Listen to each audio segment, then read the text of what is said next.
आहे. मी काय बोलायचं मला प्रश्न पडतो. कारण याच्यातल्या थोड्याशा राजकीय गमती सांगणं हे माझं काम आहे असं मला वाटतं. धैर्यशील दादानी आणि वैकुंठ पाटील बोलले की राजकीय नेतृत्व या संस्थेच्या संचालनामध्ये नसेल तर संस्था टिकतात, मोठ्या होतात. पण मित्रांनो, एक गोष्ट या संस्थेचा मुख्य प्रवर्तक म्हणून मी तुम्हाला न लपवता न लाजता अभिमानाने सांगेन की जेव्हा गिरीशजींनी मला 90 साली या अलिबाग तालुक्याचा भारतीय जनता पार्टीचा अध्यक्ष म्हणून जबाबदारी दिली, तेव्हा गावोगावी फिरायचो. मी वयानेही लहान होतो, 26 वर्षाचा होतो. आणि अनेक ठिकाणी अनेक लोकांना भेटायचो. मला काही बॅरियर्स नसायचे. मी बाहेरून आलेला. तेव्हा शेतकरी कामगार पक्षाचं वर्चस्व होतं इथे. मला सगळेच नवीन होते, कारण मी मुंबईत लहानाचा मोठा झालेला. मी काय अजिबात कोणाला घाबरायचो नाही. मी पूर्वी या लोकांकडून ऐकायचो, हे असे फटकवतात, तसे फटकवतात. मी कधी काय या लोकांनी बेडूक पण मारलेला बघितला नाही, स्वतः नेत्यांनी. पण मी यांच्या नेतृत्वाने माझ्या अंगावर हल्ला केल्यावर त्यांना भर रस्त्यात लाथा मारलेल्या आहेत. त्यामुळे मला यांचा एकूण अंदाज आलेला होता काय आहे तो. पण मला एक अभ्यासांती गोष्ट लक्षात आली की या संपूर्ण परिसरामध्ये अनेक समाजातले चांगले माणसं बांधले जातात, कारण इथे संघ परिवाराची, रघुजी राजे आर्थिक व्यवहार करणारी संस्था नाही.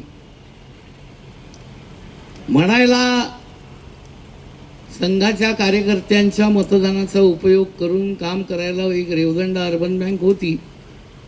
मी ते ऐकायचो, ही बँक आपली आहे वगैरे वगैरे वगैरे.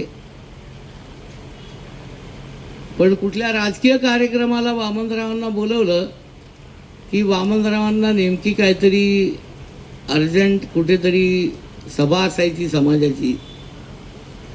मला त्यातली कुचंबणा लक्षात यायला लागली की हे सगळं काही गाडं बरोबर नाही.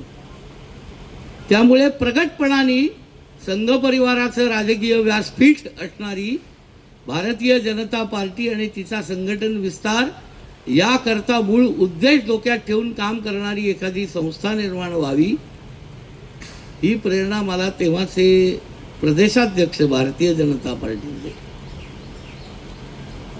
प्राध्यापक ना. स. फरांदे साहेब आणि कोकणातले भारतीय जनता पार्टीचे आम्हा तरुण कार्यकर्त्यांचे आधार आमदार निवासातले माननीय डॉक्टर श्रीधर नातूसाहेब, तात्या नातूसाहेब, या दोघांनी दिली. तेव्हा काही परवानग्या वगैरे बंद होत्या, सगळ्या कोणाला मिळायच्या नाहीत. धैर्यशील दादा पूर्वी ज्या पक्षात होते त्या पक्षांच्या सगळ्या फेडरेशन केलेल्या, त्यांच्या एनओसी नाही मिळाले तर संस्था नोंदणी होत नसे. जो काही सहकार तोडका मोडका होता त्याच्यावर तेव्हाचे आमदार माननीय दत्ता पाटील साहेबांची अलिखित जहागिरी होती. काय करायचं. मला तात्या नातू म्हणाले की सतीश, तू प्रस्ताव तयार कर, आपण बघूया कशी परवानगी आणायची. बरं म्हणलं. आम्ही यांच्याकडे आलो, कारण माझ्याकडे काही आधार नसायचा. तुळपुळेंचा घराचा आधार होता. अनेक वर्ष सुलभा वहिनीने चहा आणि पोह्याचा रतीब घातलेला आहे आमच्या लोकांकडे, न कंटाळता.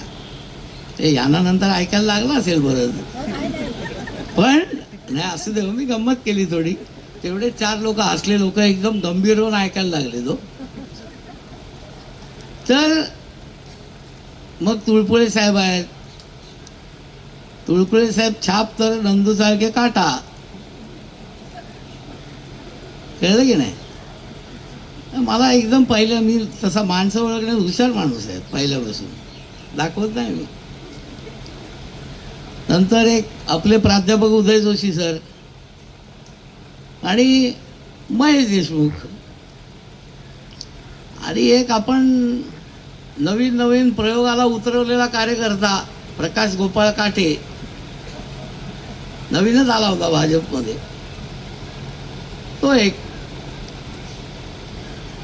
जुन्या संचालकांच्या एकदम स्मृती जाग्या झाल्या असतील वेगवेगळ्या कार्यक्रमांनी, पण आम्ही हे सगळं खूप डोक्यात विषय घेऊन आज सांगायला तुळपुळे साहेब हरकत नाही ना. खरं आम्ही 5 जणांनी चोख आमच्या नातेवाईकांची नावं लिहून काढली, आणि तन्वीर पाटील साहेब, आम्ही त्यांना मूलभूत सभासद, बेसिक, की ज्यांना पुढे 5 वर्ष नवीन सभासदांना मताचा अधिकार राहणार नाही, अशा सगळ्या जगलऱ्या करून संस्थेचा प्रस्ताव केला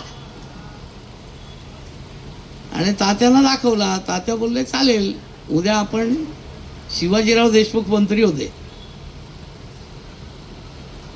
धैर्यशील दादा तात्या नातूंना रात्री ट्रंक कॉल आला, तेव्हा काय फोन STD वगैरे होतं म्हणजे, पण ते कॉल बुक करूनच फोन यायचे आमदार निवासात. त्यांच्या आत्याला देवाज्ञा झाली होती, ते गेले. मला म्हणले हे लपड्याचं काम आहे, हा प्रस्ताव ठेवू तुझ्याकडे, नंतर करू आपण. म्हटलं बरं. दुसऱ्या दिवशी प्रदेशात गेलो, मी त्यांच्या खोलीवर राहायचो मुंबईत. प्रदेशात गेलो, फरांदे साहेब भेटले, ते माझी थट्टा करायचे, काय आज कसं काय स्वारींचं येणं झालंय. मला खरं वाटायचं, एवढा मोठा माणूस मला खरं बोलतोय.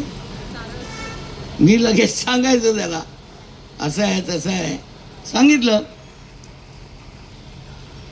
मग ते म्हणले चला मंत्रालयात, प्रस्ताव कुठं आहे? म्हटलं आहे. दाखवलं. तात्या नातूंचं पत्रही मी केलेलं होतं, कारण टाईप आम्हीच करून घ्यायचो खाली, आपल्या ताब्यात होतं माझ्यानी विनयच्या. तात्या फक्त आम्हाला सांगून ठेवायचे, कुठेही असं सांगू नका की मी श्रीधर नातू आहे म्हणून, बाकी सगळं करा, कारण लोक मला ओळखतात.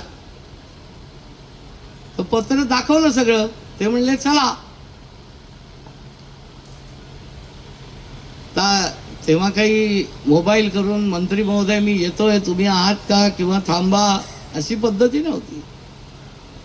गेलो, नसेल थांबायचं, तिथे फेरफटका मारायचा.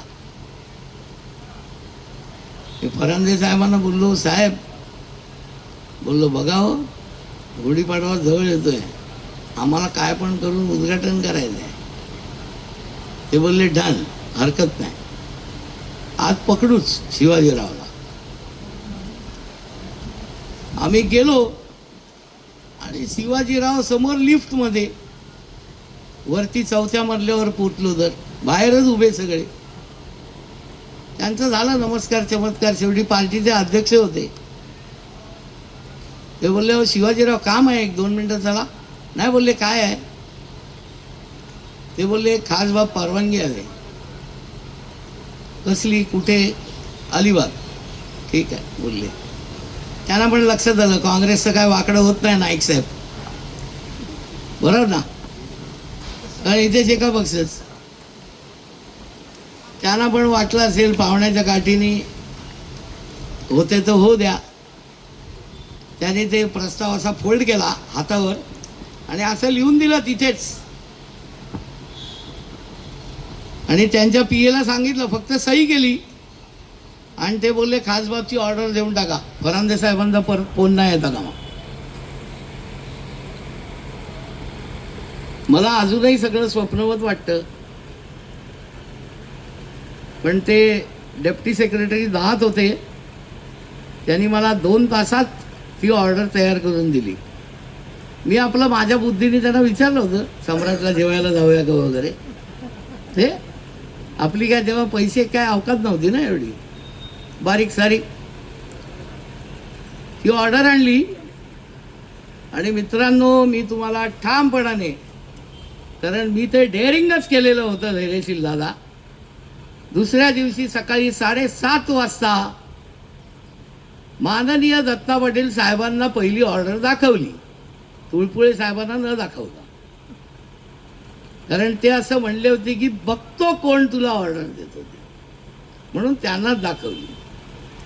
सांगण्याचा उद्देश काय की सत्कर्म, सद्धर्म आणि स्वदेश याच्या रक्षणाकरता ज्या संस्था अतिशय तन्मयतेने आणि समर्पणतेने काम कराव्यात, असं जे मूळ मातृसंस्थांनी ठरवलेलं उद्दिष्ट आहे, त्या उद्दिष्टाचं पालन करणारी एक संस्था जन्माला यावी. त्यातनं आपल्या विचारधारेचे कार्यकर्ते सक्षम व्हावेत, त्यांच्या हातून मोठी मोठी कामं व्हावीत, व्यवसाय व्हावेत, हा त्यातला प्रामाणिक उद्देश होता. आलो, ह्यानं दिलं. खरंच तुळपुळे साहेब बोलले तसं, आपल्या लोकांकडे पैसे मागायला गेलं की अडचण व्हायला लागली हो. बरं ठीक आहे, केलं पाहिजे, चालेल, बघू. पण तुळपुळे साहेबांचे या शहरात वेगवेगळ्या विचारधारेच्या लोकांशी खूप चांगले संबंध होते. मला आठवतं, पहिलं सर्वात मोठं डिपॉझिट तुळपुळे साहेबांनी आणलं होतं आणि तो आपला ठेवीदार होता नित्यानंद कामत. तुळपुळे साहेब बरोबर ना? हां, म्हटलं तर काँग्रेसी, पण गिरीशचा मित्र, गिरीश आहे ना, ओके. अशा चालके साहेबांनी ठेवी आणल्या, उदय जोशींनी आणल्या, खरवडकरांची पहिली ठेव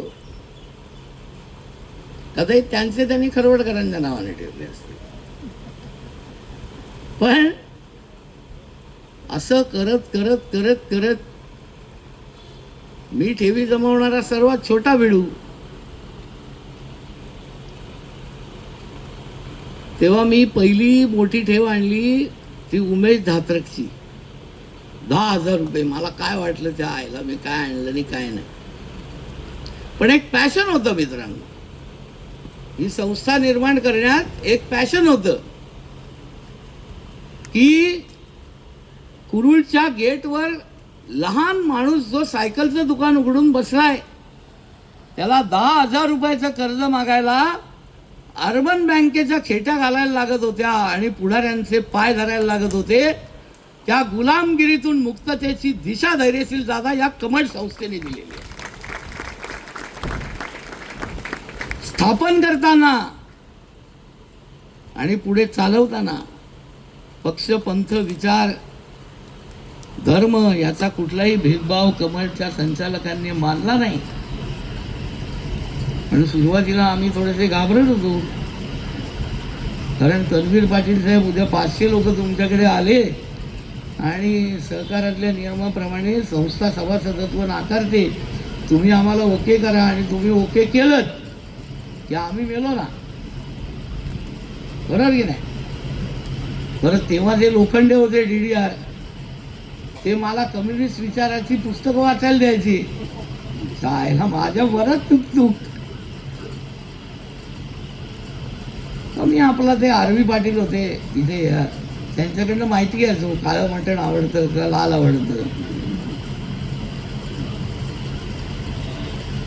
मगाशी कोणीतरी म्हटलं मॅनेजमेंट करून आणली, ती ही मॅनेजमेंट आहे. पण संजीव सुंकले काय माणूस आहे हो, ग्रेट, हॅट्स ऑफ माणसाला. सगळ्यांनी टाळ्या वाजवा. काय आम्ही विशेष पगार देत नव्हतो, खरं सांगतो तुम्हाला. किती? 600 रुपये. क्वालिफाईंग क्रायटेरिया काय? परिवाराचा घट्ट कार्यकर्ता आहे. रघुजी राजे, तुम्ही 16 वर्षाचे होता, क्वालिफाईंग क्रायटेरिया काय? आपला स्वयंसेवक आहे, तो इकडची काडी तिकडे करणार नाही. आमच्याकडे सुरुवातीला एक ती लोखंडी कॅशबॉक्स होती बोंबलायला, बरोबर ना चाळके साहेब? आणि चाळके साहेबांसाठी दुसऱ्या टाळ्या वाजवा, जोरदार, जोरात वाजवा. कारण काय माहितीये, मला आणि गिरीशजींना, हे अध्यक्ष मी उपाध्यक्ष, आम्हाला कुठे काय घंटा कळतंय, कुठली टॅली, क्रेडिट काय, डेबिट काय, साला रोज संध्याकाळी फरकच निघायचा हो, 5 रुपयाचा 23 रुपयाचा, की नंदूला लागलं काम. मग बसले सगळ्या टोटल बोलत tick tick tick tick tick tick करत. बरं, दोनदा बोलल्यानंतर तिसऱ्यांदा चुकून फरक वाढलेला दिसायचा. मी खरं सांगतो, हेच सगळं सांगायला मी आलोय. बाकी वाटचाल ठेवी बिवी नंतर काय.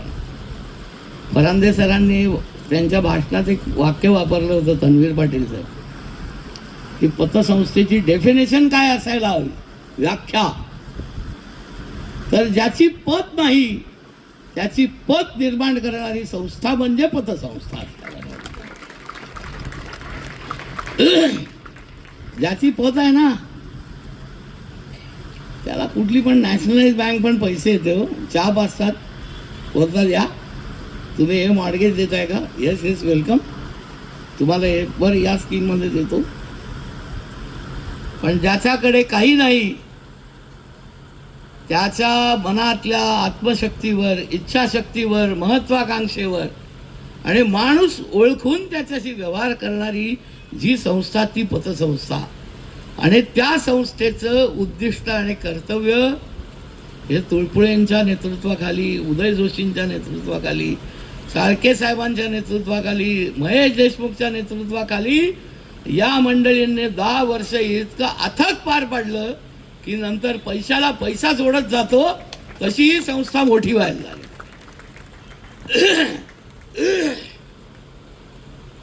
पण माझ्या मनात एक रुखरुख आहे, तुळपुळे साहेब काहीतरी काम लावून दिलं पाहिजे ना यांना. सतीश पाटीलला भीती मनात सुरू झाली असेल, पण सतीश पाटील जिथे कमळला अडचण येईल ना तिथे दुसरा सतीश धरप तयार आहे, एवढं लक्षात ठेव कायम. जहां रुको वहां हमें पाओ. आणि एक गोष्ट सगळ्यांनी लक्षात ठेवा, सगळ्या संचालकांनी आणि कर्मचाऱ्यांनी हा आत्मविश्वास बाळगा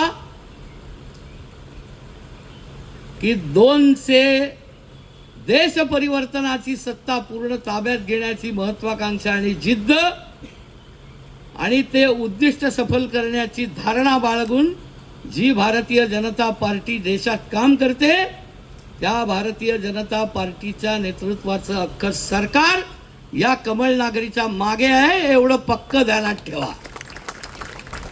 कोणाची टाप नाही लागली या संस्थेकडे वाकडं नजर करून बघायची, नाहीतर मी तुम्हाला ग्वाही देतो सगळ्यांचा बाजार उठवून टाकीन. कारण बँक म्हणून खोटं लायसन मिळवून तन्वीर पाटील साहेब जी बँक तुम्हाला दिसते, टेक्निकली वाशीला ब्रँच आहे म्हणून तुम्ही त्याचे अधिकारी नाही. त्या अर्बन बँकेच्या पण फक्त 200च्या आतमध्येच ठेवी आहेत, 200 कोटी, 160 आहेत. पण मी टाळत होतो, उगाच कशाला एकदम पुरे कशाला कपडे काढायचे. आणि ते सुद्धा तन्वीर पाटील साहेब जर तुम्ही तपासलं तर जिल्हा बँकेच्या रिफायनान्सिंगमुळे ती तग धरलेली बँक आहे. अदरवाईज रिझर्व्ह बँकेने त्याच्यावरती सँक्शन्स इम्पोज केलेल्या होत्या. मला अभिमान आहे की आम्ही बेसिक टीमनी पहिल्याच दिवशी ठरवलं की रिफायनान्सिंगचा बिझनेस करायचा नाही. या बिझनेसला स्वतःच्या ठेवी, स्वतःचं भांडवल आणि स्वतःची कर्ज वितरण प्रक्रिया याच्यातूनच आपण मोठे होऊया. नाहीतर गिरीश तुळपुळेंचे आणखीन एक मित्र आहेत की या कार्यक्रमात ते प्रमुख पाहुणे असते तर ते पहिलं वाक्य बोलले असते, तर काय गिरीश माझा लहानपणापासूनचा मित्र आहे. त्यामुळे आपण कुठल्याही बँकेचं कर्ज घेऊन परत ते रिफायनान्सिंग केलं नाही. त्यामुळे या संस्थेवर कोणाचंही ओशाळेपण राहिलेलं नाही. आपण स्वाभिमानाने हा धंदा करत आहोत. हा व्यवसाय आहे. हा कुणाला तरी उभं करण्याचा व्यवसाय आहे. फक्त एक गोष्ट सुनिश्चित करण्याची गरज आहे, ती म्हणजे आता माझ्या मनात एक छोटीशी चिंता पण आहे. ॲक्टिव्हिटी नंतर सांगतो, पण चिंता आधी सांगतो की याचा पुढचा पिढी बदल जो आहे ना, तो पिढी बदल आता हळूहळू आपण स्वीकारत गेलं पाहिजे. ही सगळी जी माणसं आहेत, ही सगळी माणसं वयाने थोडी थकतायत, मनाने थकलेली नाहीत. ती प्रचंड उमेदीची शिखरं गाठण्याची इच्छा आहे त्यांची, पण तरी वास्तव डोळ्याआड करून चालत नाही. जसं गोव्याच्या राष्ट्रीय अधिवेशनात भारतीय जनता पार्टीने अतिशय कठोरपणाने पण कार्यकर्त्यांना प्रेमाने समजावून आदरणीय अडवाणीजींच्या ऐवजी देशाचा नेता म्हणून नरेंद्र मोदींचं नाव प्रोजेक्ट केलं, तो आदर्श आपण परिवाराचा आपल्यासमोर स्वीकारला पाहिजे. माझी मूळ कल्पना या कमळ पतसंस्थेच्या स्थापनेमध्ये जी होती, ती मी अतिशय मोकळेपणाने बोलून दाखवतो. भाजपचा प्रेमी कार्यकर्ता आहे मी. कडवा बेडवा काय स्वतःला बोलणार नाही, कारण कडवे बनवणारे अनेक रडवे किती आहेत ते मी बघितलेले आहेत. त्यामुळे मी प्रेमी कार्यकर्ता आहे. माझं प्रेम आहे भाजपवर. या भारतीय जनता पार्टीचा तळागाळात संघटन विस्तार व्हावा, त्याच्या कार्यकर्त्याला काहीतरी ॲक्टिव्हिटीसाठी एक अर्थसहाय्याचा हक्काचा आधार निर्माण व्हावा, ही याची मूळ कल्पना आहे. आणि त्या मूळ कल्पनेला आपण मंडळींनी आपल्या सभासदांमधली, संचालक वगळून पुन्हा सांगतो, सभासदांमधली एक ॲक्टिव्हिटी डेव्हलपमेंट टीम तयार करावी, की कुणीतरी कुणाला तरी प्रेरणा दिली पाहिजे. जसं मी आता एक वाहतूक संस्था तुळपुळेसाहेब विकत घेतली. मी आता गावोगावी हा प्रयत्न करणार आहे की या कंपनीमध्ये 10 टेम्पो चालतात तर 2 टेम्पो भाजपचे चालतील. 2 कार्यकर्ते कोणतरी पुढे घेतले पाहिजेत. मी चाळके साहेबांना बोललो की त्यांना कमळनी लोन द्यावं, आलेल्या बिलातनं कमळनी पैसे रिकन्साईल करावे. यातनं कार्यकर्ता उभा होत जाईल.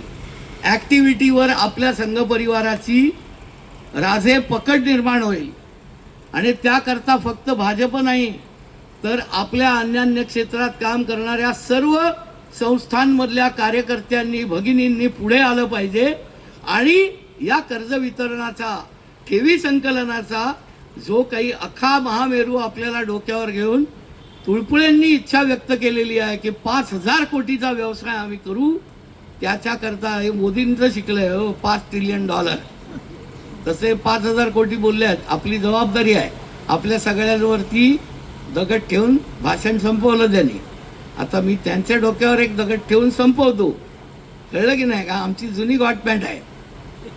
तर त्याच्यामध्ये अशा ॲक्टिव्हिटी जनरेशनला आता कमळनी हा एक माइलस्टोन आपण सक्सेस केलेला आहे. आपण तो पुढे न्यावा. आणि या सगळ्या ह्याच्यात आम्ही सगळेजण तन मन धनाने या संस्थेसोबत खंबीर पाठीराखे म्हणून सोबत राहू, हे अभिवचन देतो. सगळ्यांचं पुन्हा मनपूर्वक कौतुक करतो. तुम्ही सगळ्यांनी मला इथे बोलवलं त्याविषयी ऋण व्यक्त करतो. थांबतो.